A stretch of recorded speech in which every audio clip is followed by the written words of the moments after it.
Professor Raymond Noby and Associate Professor Ed Getley, Department of Ancient History, log entry number 1.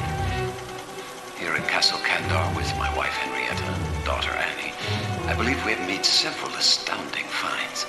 In addition to commonplace weaponry of the late 13th and early 14th centuries, we believe we have uncovered clear evidence of the distinct combination of sulfur, carbon, and potassium nitrate unique to modern gunpowder.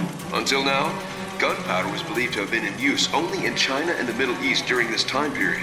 We found residue on arrowheads and a payload that appears to have been fired from a catapult. Remarkable discoveries. Ed here was the first to unearth a mass grave of soldiers just 10 meters north of the castle's curtain wall.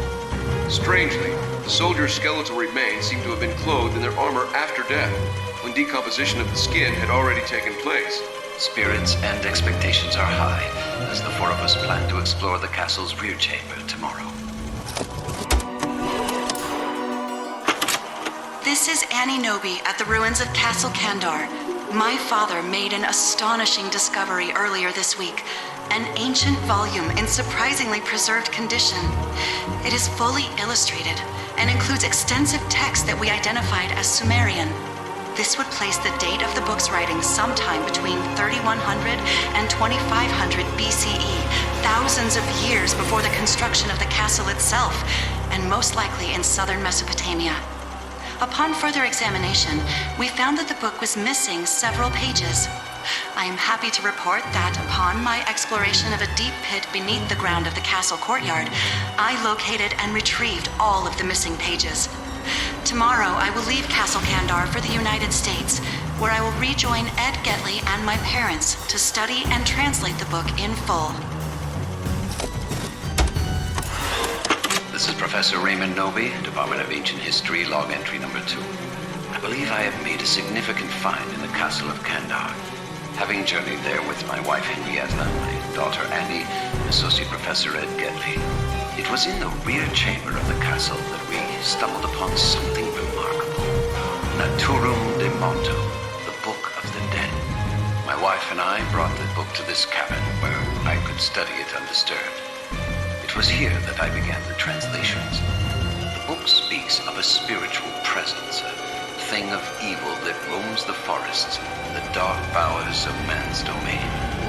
It is through the recitation of the book's passages that this dark spirit is given license to possess the living. Repeated here are the phonetic pronunciations of those passages. Kanda, Estrata, Amantos. Ir Gretz, Gat, Nosferatos, Kanda, Amantos, Kanda. What was that? Henrietta? Are you all right, darling? Henrietta?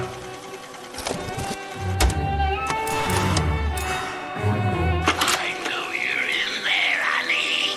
Just let me in so we can talk. Please, Henrietta, stay away. I know now that my wife has become host to a Kandarian demon. I fear that the only way to stop those possessed by the spirits of the book is through the act of bodily dismemberment. I would leave now to avoid this horror, but for myself, I have seen the dark shadows moving in the woods, and I have no doubt that whatever I have resurrected through this book is sure to come calling for me. Nevertheless, I have not yet relinquished all hope. The book contains a passage pertaining to a savior, an angel from the heavens who was prophesied to have destroyed evil. Included in the pages is an incantation said to summon this savior. I will attempt to call him forth to remedy my ailing wife and, God willing, save me as well. I now recite the summoning passage. Nosferatos, Alo Memnon Kanda. No! Don't hurt me. Oh, how I'd love to feel your skin against mine. Henrietta, stop. No, I was about to begin my main course. Not on my watch! She was my wife. That creature was not your wife, but is a deadite. Are you The Savior. Henry the Red, Duke of Shale, but I fought alongside the Savior. We must cleave this vile thing to bits before it returns with renewed vigor, lad. I'm afraid there are more in the woods. Blows, blood, and death! Wait! I can't do it alone. Check the room in the back. I have made several additional attempts to summon the Savior through recitation of book passages to no avail. However, I have been visited by all manner of seemingly unrelated persons who appear to have prior knowledge of the book and so-called Deadites, although none have identified themselves as the Savior. You're looking for Ash. Ash? Ash, jefe, the savior of mankind. I'm el brujo especial, so you got close, but you aren't Ash. Pablo, less yapping and more weapon finding. This place is surrounded. I'm fully loaded. Creepy old man, you staying or going? Into the woods? My wife is here, chained in the cellar. I'm afraid she's been affected by the book. You might want to chop her up. Is there any other way? He's got the book. You could try to transfer the demon out of her and into someone else, but you're really better off chopping her up. Let's roll.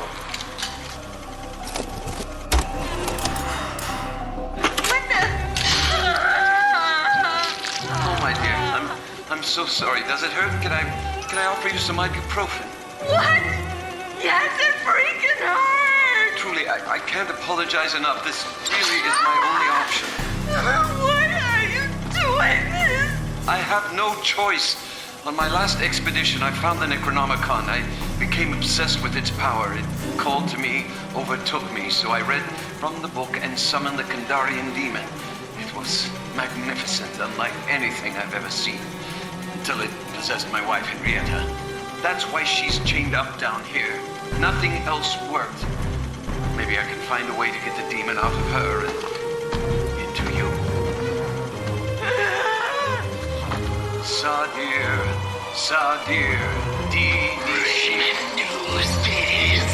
Professor, please! Help me! Isiva Hashina. Quiet, dear. I'll kill you before I eat you. Hashina Kie Kanda. May God forgive me for what I have unleashed onto this earth. Last night, Henrietta tried to kill me.